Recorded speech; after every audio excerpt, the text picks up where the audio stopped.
I got so much motherfucking design on right now. Break it down, bring it back, make it clap. I got 3 old thoughts, new block, wear that thing. Bitches on my line, and you know. A few moments later.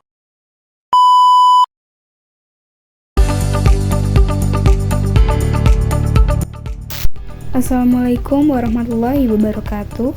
Perkenalkan, kami dari kelompok 3. Kali ini kami akan membahas materi tentang perutingan.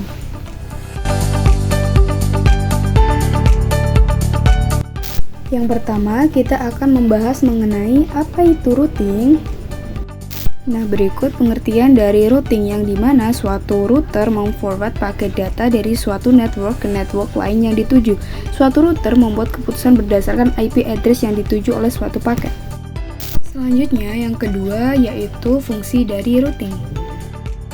Fungsi routing adalah menghubungkan suatu jaringan ke jaringan lainnya yang lebih besar dan luas. Kemudian yang ketiga yaitu jenis-jenis dari routing. Jenis-jenis routing. Yang pertama, routing statis adalah jalur optimal antara semua kemungkinan pasangan sumber dan tujuan dalam jaringan yang ditentukan sebelumnya dan dimasukkan ke dalam tabel routing router jaringan. Yang kedua, routing dinamis. Jenis ini memberikan router kemampuan untuk menemukan jaringan dengan protokol seperti OSPF, Open Shorter Path First, dan RIP, Routing Information Protocol. Dan berikut penjelasan mengenai jenis-jenis dari routing.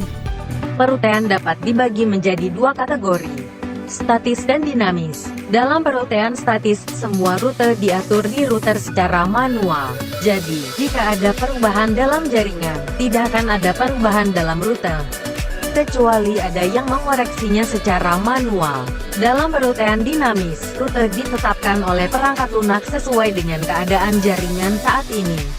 Perubahan jaringan seperti kegagalan tautan, perubahan lalu lintas dan perubahan biaya akan diperbarui pada setiap langkah waktu yang berbeda. Dan berdasarkan informasi ini, rute baru akan ditentukan di setiap langkah waktu.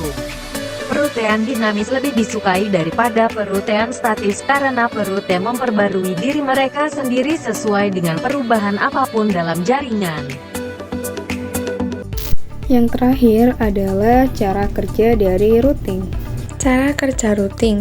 Di dalam sebuah jaringan komputer ada yang namanya TCP atau IP, Transmission Control Protocol atau Internet Protocol.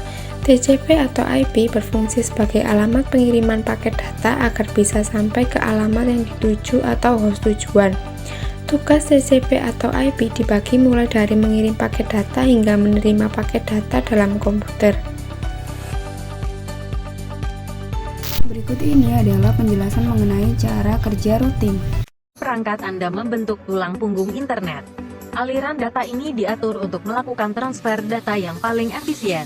Terlihat dari animasi ini bahwa pengaturan data dari sumber hingga tujuan melalui jaringan yang rumit bukanlah tugas yang mudah. Seluruh proses aliran data yang efisien dari sumber ke tujuannya dikenal sebagai perutaian. Mari kita coba memahami perutaian melalui analogi. Bayangkan sebuah skenario di mana Anda mencoba mencapai rumah dari kantor Anda. Jalannya penuh dengan lalu lintas. Dalam skenario ini, Anda mencari jalan dan kondisi lalu lintas di Google Maps. Berdasarkan situasi lalu lintas dan kondisi jalan raya, Anda mengambil jalur termudah untuk mencapai rumah Anda. Begitu pula dalam routing, keputusan mengenai pergerakan paket diambil berdasarkan keadaan jaringan dan perangkat yang disebut router membuat keputusan data logis ini. Tujuan utama pengaturan router adalah untuk menemukan jalur yang paling efisien di mana paket dapat ditransfer dari sumber ke tujuan. Menggunakan algoritma yang sangat canggih, router membuat keputusan untuk router atau perangkat mana paket saat ini harus dikirim. Prosedur ini diulang sampai paket akhirnya sampai di tujuan.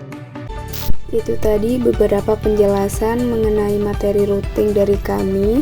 Semoga bisa bermanfaat untuk kalian semua. Sekian, wassalamualaikum warahmatullahi wabarakatuh.